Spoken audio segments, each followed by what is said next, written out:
Bonjour, aujourd'hui je vais vous présenter le livre L'homme du jardin de Xavier Laurent Petit. Pour commencer, une petite note sur l'auteur.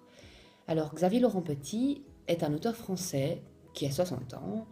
Il a d'abord fait des études de philosophie avant de devenir instituteur et puis directeur dans les écoles. Mais par contre, à côté de ça, il a toujours eu une passion pour la lecture. Et c'est comme ça qu'il a commencé à écrire des romans policiers. Et puis ensuite, il s'est dirigé plus vers des romans jeunesse. Quelque chose d'assez particulier chez lui, c'est qu'il écrit toujours des romans qui sont ancrés dans l'actualité. Il écrit également des articles pour des revues.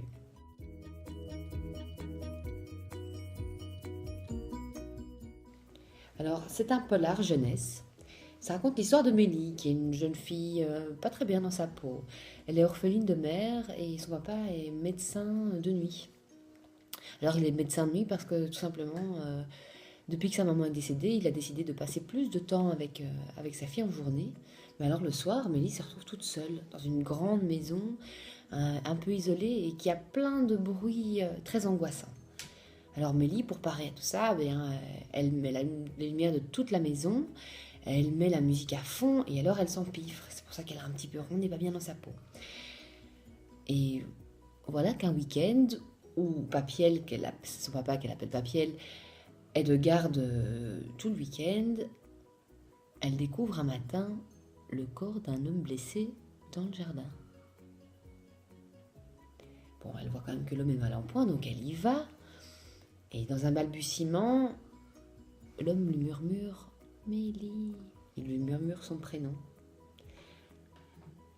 Et à côté de ça, il lui demande, en la suppliant, de ne pas appeler la police. Alors c'est ce que Mélie fait, donc elle fait rentrer l'homme à la maison, elle soigne ses blessures, mais tout de même c'est inquiétant. Mais la situation va vite échapper à Mélie, parce qu'elle ne comprend pas ce qui la pousse à protéger et soigner un homme qui a l'air plutôt suspect. Surtout que peu de temps après, elle va avoir la visite de la police qui quadrille le quartier à la recherche de cet inconnu et elle va comprendre en écoutant les informations qu'il s'agit d'un homme assez dangereux et activement recherché. Elle ira même jusqu'à mentir à son père tout en continuant à cacher cet inconnu chez elle.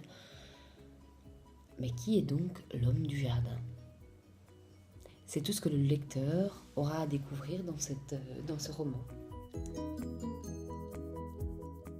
Alors c'est un roman qui est parfait pour découvrir le genre du roman policier jeunesse. Il a vraiment tous les ingrédients. Alors déjà, juste commencer par faire découvrir le titre et la première de couverture, et mettre des hypothèses sur qui est l'homme du jardin, regarder l'image, ce qu'elle évoque. Et en réalité, elle évoque juste le genre polar. C'est ça qu'il faut faire découvrir aux élèves. Ensuite, lire la quatrième de couverture, un peu comprendre qui est Mélie. Hein. Si vous la lisez un petit peu, vous verrez que l'intrigue est lancée. Et donc l'intrigue est lancée, et donc le lecteur peut se lancer dans cette enquête, puisque à travers Mélie, il va mener son enquête, trouver des indices, et c'est ça qui est chouette à faire avec les élèves. C'est à travers, on va dire, un cercle de lecture, on peut demander aux élèves de tenir un journal du détective, noter quels sont les indices qu'ils ont trouvés à telle page, qui sont en faveur de telle ou telle hypothèse, et en débattre ensuite en classe avec des arguments. Moi, je trouve ça vraiment parfait. Et on peut imaginer, pour continuer dans la progression de la découverte du genre polar, on peut imaginer qu'à un moment, dans le cercle de lecture, on demande aux élèves de chercher un extrait dans le livre qui qui fait tenir le suspense. Et ensuite, travailler avec les élèves tous les éléments qui nous permettent de faire tenir le suspense, nous tenir en haleine, quelles sont les figures de style utilisées, tout ça.